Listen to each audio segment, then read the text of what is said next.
Tonight is a joint presentation from Bristol Indie Media and the Bristol Anarchist Book Fair Collective, and it's the first event in a series of events that will continue almost non-stop for the next 2 weeks. There's the Anarchist Book Fair coming up on Saturday, and that is followed by 8 or 9 days of Co-Mutiny in Bristol, which is an exciting programme of activities and actions. There's plenty of information outside.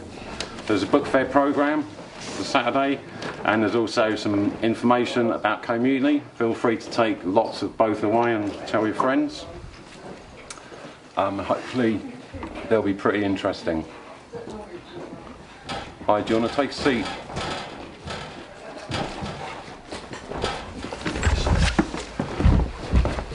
When we were planning tonight's event, we were looking for a film that was both a worthwhile cinematic experience, and this film is certainly that. Have your hankies ready at the end. It is a superb film. It's very moving, it's beautifully shot. It was done cost about 24 grand to make. There are only 1, possibly 2 professional actors in it. It's a very moving experience, and it shows very clearly the harshness of life 350 years ago. We were also looking for a political film. We were looking for something that gave an indication of the origins or the early ideas that later evolved into things such as anarchism, socialism and communism. Most of us think of those isms as emerging in the mid-19th century, as indeed they did, as defined political movements, and they came out of the working class struggles of that time. But the ideas that became those isms had been circulating for, well, in this case 350 years, and arguably much, much earlier. So we wanted something that showed why those ideas continued and why they're still picked up today, why there is still a need to struggle for freedom and equality and against exploitation and oppression.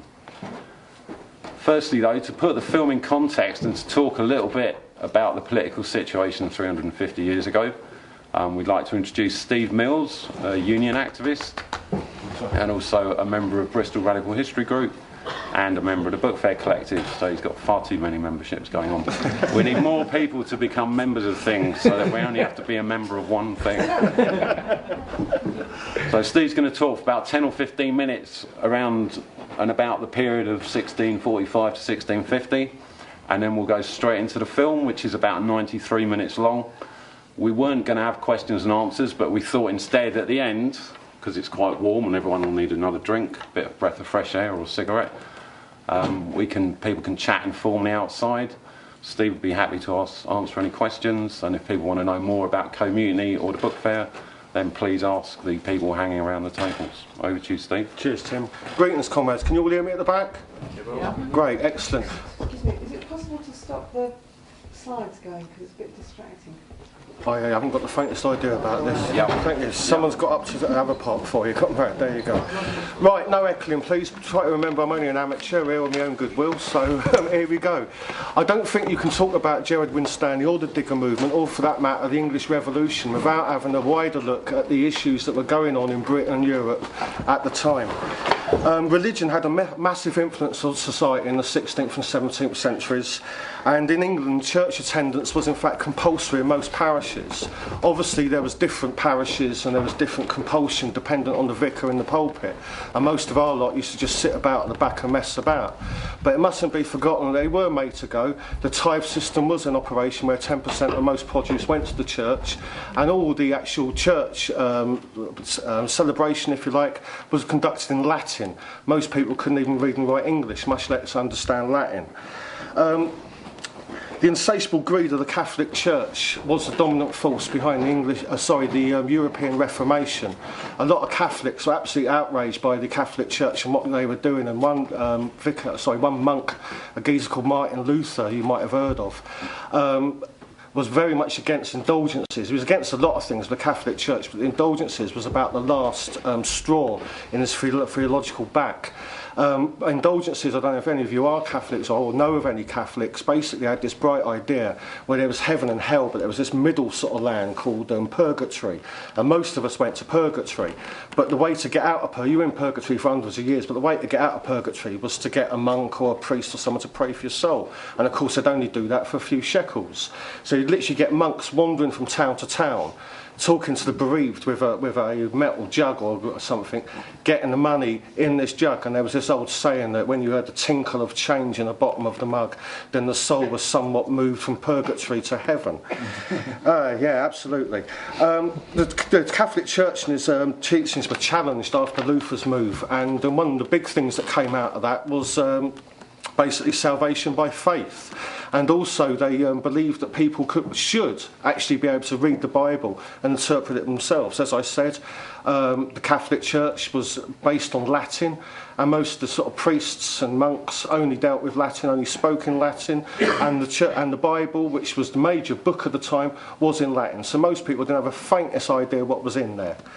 And also, it's good to note as well, but it's interesting and important to note, that there was a big upsurge in printing. You know, before the printing press, monks used to sit in monasteries the early hours of the morning, operating underneath candlelight, copying books down, making obvious mistakes, but everything was handwritten. You must have seen them in museums and such like, with beautiful illustrations and such like. You know, obviously very time consuming, and most people like us would not be able to afford a book. It would be more than a year's wages. So the actual influx of new printing presses and such like was very important in the growth of the Reformation and the breakaway from the Catholic Church. Now, on the back of that, we also in Britain, we have Henry VIII, who amongst other things wanted a new wife. He was supported by the ruling classes, who saw a lot of the money coming from the country going to the coffers of Rome.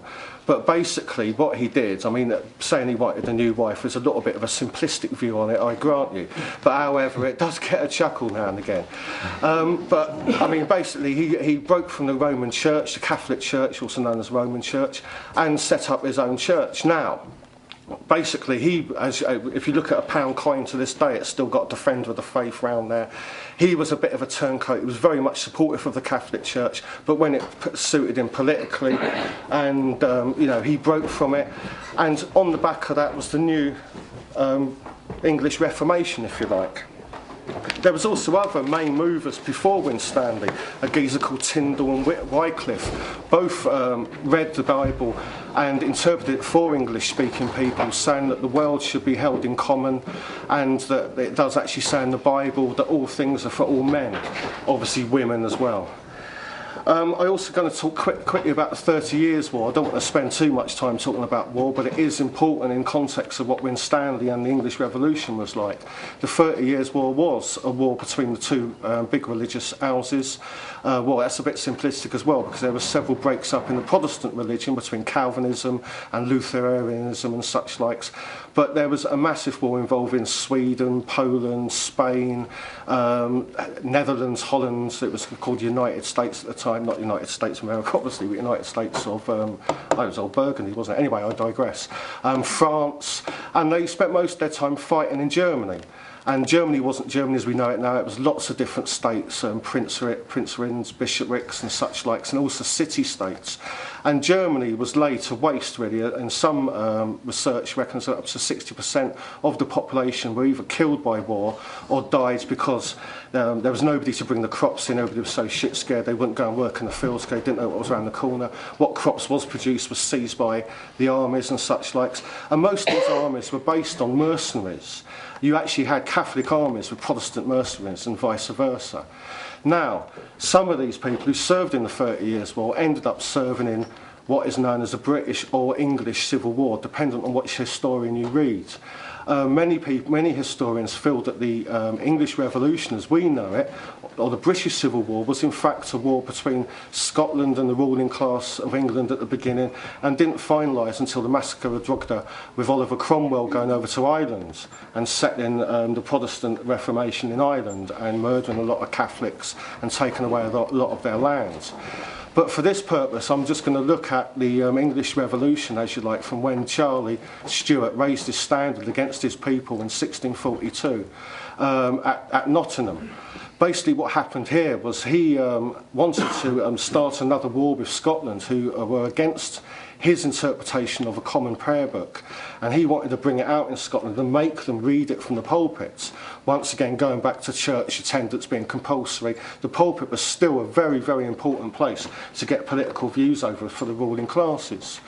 So basically he wanted to raise more money to fight this unpopular war, and he went to Parliament, and they refused because they wanted more say in how the war and also general political decisions were conducted. Charlie blew his top, sent down a cache of soldiers to arrest the people who spoke against it in Parliament, and luckily they'd been tipped off and they'd escaped. But this is quite a simplistic version of it, but that was the start of the English Civil War. Of course, there were two distinct sides to this. There was the royalist side who agreed in the divine right of the king, the absolute right of the monarch to rule over the people, and there was also a more sort of developing bourgeois, if you like, claim to the new laws and rights of of England, based on the Protestant Reformation, but also with strong economic considerations as well. As I said earlier about Henry VIII and a lot of the money going to Rome, they wanted more power, more say over the way the finances of the country were determined, and also they wanted more power politically as well. So, I mean, you can't be simplistic by sort of saying that the country was broken up into two separate halves. It wasn't that way, but London, for example, was mainly parliamentarian, when the southwest and some of north was mainly royalist, for example. Some of the old large families, large landowners up north and down the southwest supported the royalists. Now, as the war continued, there was a few stalemates, there was a lot of bloodshed and such likes.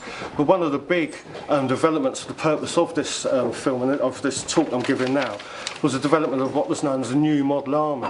Just have a quick slurp, excuse me. Lubricate the larynx, innit? Now, the New Model Army was the first professional army actually raised in England, and it was run underneath the major generals. It wasn't conscription, but people would join it, and they'd actually get paid. Well, we'll come to this later. They were supposed to get paid at a later date for fighting the royalists, but also they were fighting for a reason. A lot of them were fighting for the English Revolution, for the end of the monarchy, and for a new political process. Now, another thing that's very important about the New Model Army... Hey, come out.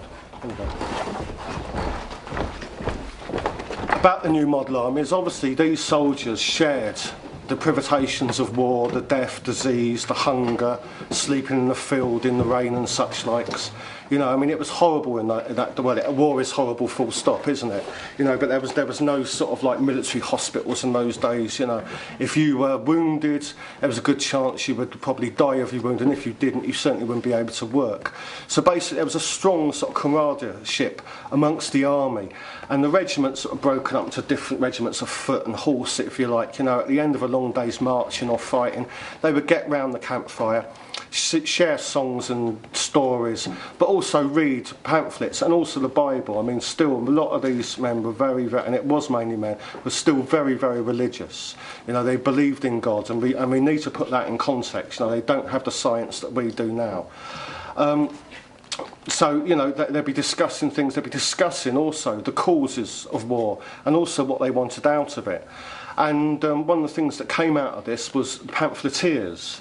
And pamphleteers had been around before the English Civil War, but they certainly saw a rise in putting their views over, not only to the soldiery, but to the larger citizenship as well. Because don't forget, the citizens, as the 30 Years' War in Germany, weren't in the best position. Sometimes they had to give free quarter, which meant that a load of soldiers would turn up on your door and you had to feed them and house them for no charge. Basically, they would just come round and take your livestock if they needed it, you know. And also, sometimes young men, especially from the royalist side, would be seized and made to fight for the army. So these pamphlets, as I said, were read round. And one of the growing political forces, as I'm sure you've heard about, were the Levellers. The Levellers, they believed in a levelling of society.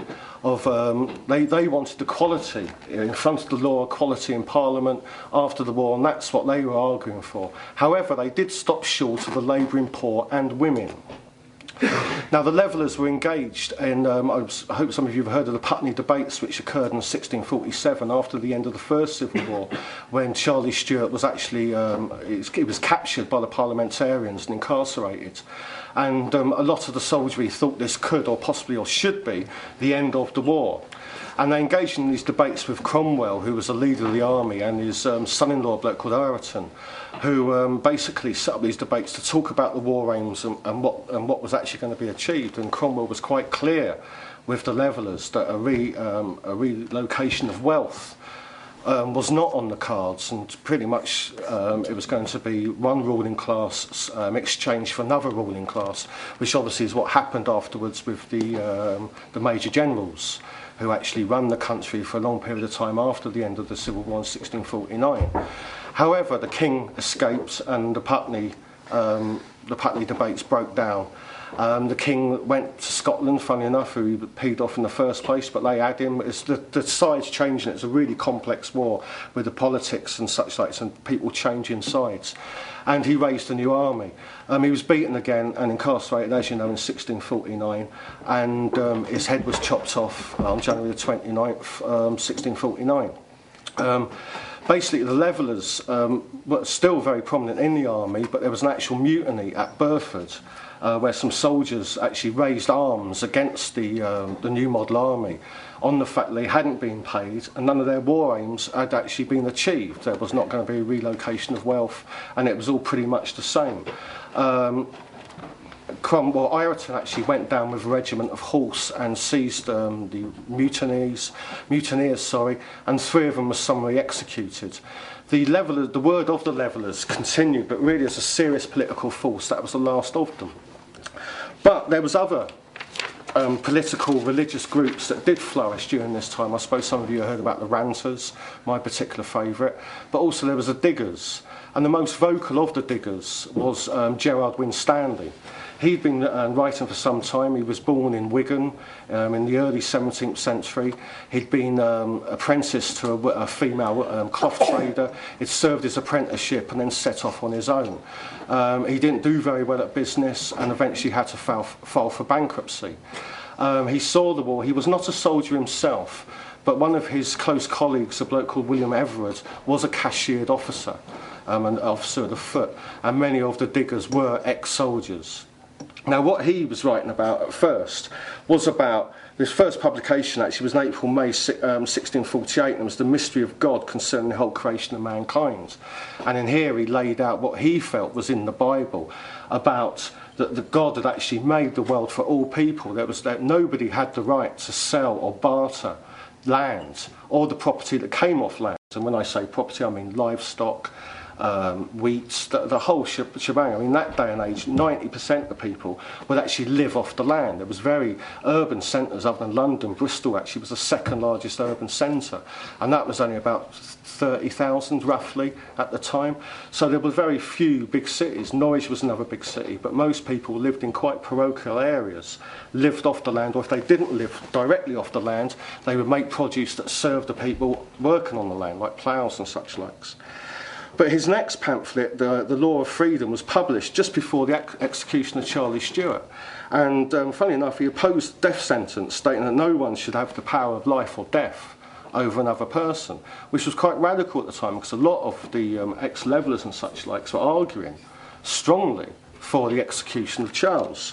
But it combined his religious and political views to the rulers of the land. And like... as I said, he said that land was for all men, not just a few. He also felt that the earth, there was a common treasury, and if man, and I'm sorry about the use of the word man, but this is how he wrote it. You know, we've got to remember he's writing in the 17th century. That if man had free access to the common treasury, just enough, he felt no man should have more than he could actually plough or work. You know, that no man should buy labour or sell his labour, that everybody should have an amount to feed, sustain and keep their family. And he felt that if people got that modernity, if you like, back again, and they would find God in their heart, because he was also tying in the religious wars to basically the destruction of God in people's hearts, that people weren't necessarily evil, but what they'd seen or what had been done to them had increased their feeling of distancing, if you like, from the norms of society as it was then. But his next pamphlet, A New Law of Righteousness, which he wrote in 1649, just before he set up on St George's Hill, or George's Hill as he called it, was a broadside enclosing lands. Now, in this day and age, I'm going to talk a little bit about common lands, which is it's a very confusing set of legalities, and legalities differed from parish to parish on common lands. Common land was always owned. It wasn't just wasteland. Just about after the Norman conquest, all land was parcelled off and somebody owned it. But not all of it was worked. And there'd be lots of different arrangements with the lord of the manor. On occasion, someone would rent some land off the lord of the manor, but they'd also have common rights to exercise or graze X amount of cows, sheep, or their horses on the common land, and also use it. And the uses were numerous: wood for burning, for building, for fuel, etc. Furs for thatching. There was berries, all sorts of food on there. The common land was very, very important for, especially the labouring classes, for their actual economic household well-being. Now, some landowners felt that it'd be better utilised if they enclosed it themselves, farmed it themselves, and increased labour, brought the labour in and farmed it, and then sold it. And increasingly, you've got people that their actual relationship with the land was lost, if you like, to the actual what they were actually growing, what they were actually producing, and instead they were labouring on the land and giving their produce to the landowner, who would then sell it on. They'd either sell it on with the local market, or on occasions, as you probably heard about bread rights and corn rights, would try to export it as well. Now, Winstanley was very, very much against this, because basically it was firmly against what he'd already argued, that the land should be held as a common treasury. His next accredited pamphlet was a direct appeal to the soldiery. This is more light shining in Buckinghamshire. Some historians feel that this was a multi-authored pamphlet, that the only reason Winstanley's name was on it, even though he did have some input on it, is because he was well known and it had increased the coverage. But basically his pamphlet to the soldiers was, what are you actually fighting for? What have you been fighting for? What have you got at the end of this? I mean, a lot of the soldiery still had not been paid. Not only had they been shot at for God knows how long, lived in terrible conditions, but nothing had happened. Nothing beneficial had happened to them. And on this one as well, he ties the protest into the Norman power. And he states very clearly that power, that the old Saxon free moot, where people used to get round, they'd elect elders, if you like, or elect spokespeople who would then go and make decisions about the village and come back and enact them. When the Normans came over, as I'm sure many of you are aware, it was like basically a mercenary band got together by William the Bastard, as he was known by his mates at the time, and that was his mates, yeah. And after the Doomsday Book and such likes, he nailed down the land, and with the land came also power and wealth and the court system. And Winstanley tied it in with that. And a lot of the commentators during the English Revolution did feel that as well. Also, things got steadily worse for the labouring poor. After the plague in the 14th century, there were so many people died that there wasn't enough people to bring in the crops. So basically, the landless labourers and such like, it was the end of feudalism for all intents and purposes in England. The landless labourer could actually negotiate their own wages for a change. But our mate that I talked about earlier, Fat Henry VIII, actually stopped that with the Statute of Artificers in the 16th century. And that would basically put a wage cap on who could claim for what, and also tie people back to the land. So once again, if your land was enclosed, there was very little you could do about it, other than labour on this landowner's work. I don't normally use quotes, but there's this Thorlode Rogers. He wrote a 6th Century of Work and Wages in 1980, and there's one that I really like. It says, for more than 2.5 centuries, the English law and those who administered it were engaged in grinding the English workman to the lowest pittance, in stamping out every expression or act which suggested any organised discontent, and in multiplying penalties upon him when he thought of his natural rights.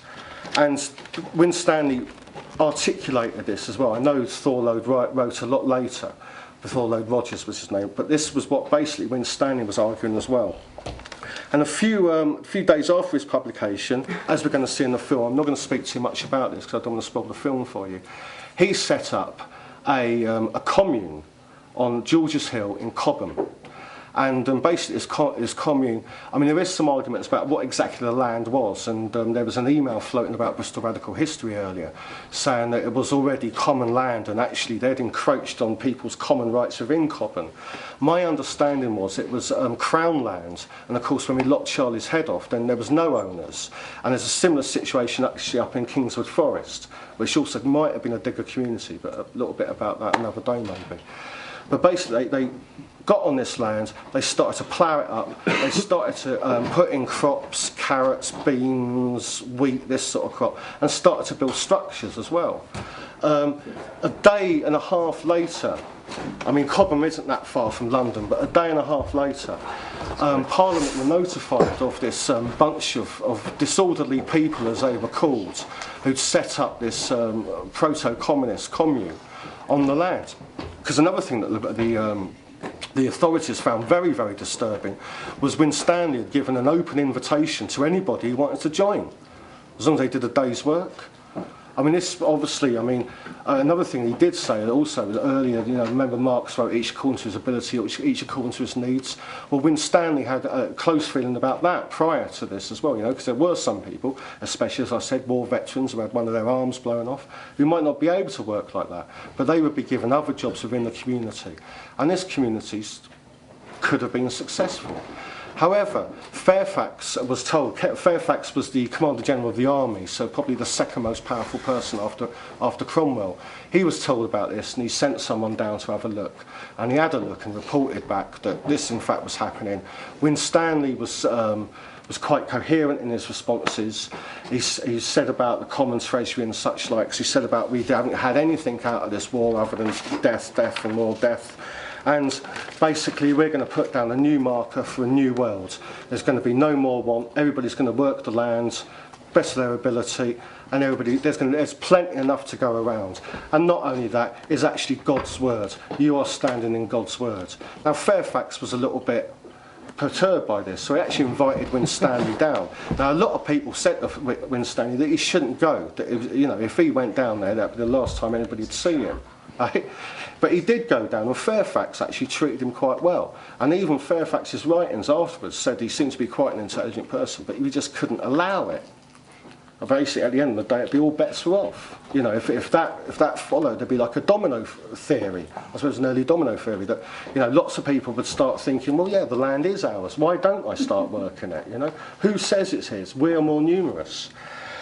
But unfortunately, as you're going to see, that a lot of the local landowners did hold different views. Now this is where the concern comes in, whether it was actual common land, because they were certainly joined by locals from Cobham as well. And just before the harvest, Winstanley and the St George's crew were driven off. Their shelters were burnt down. He made another crack at it, and they attacked him again just before the harvest.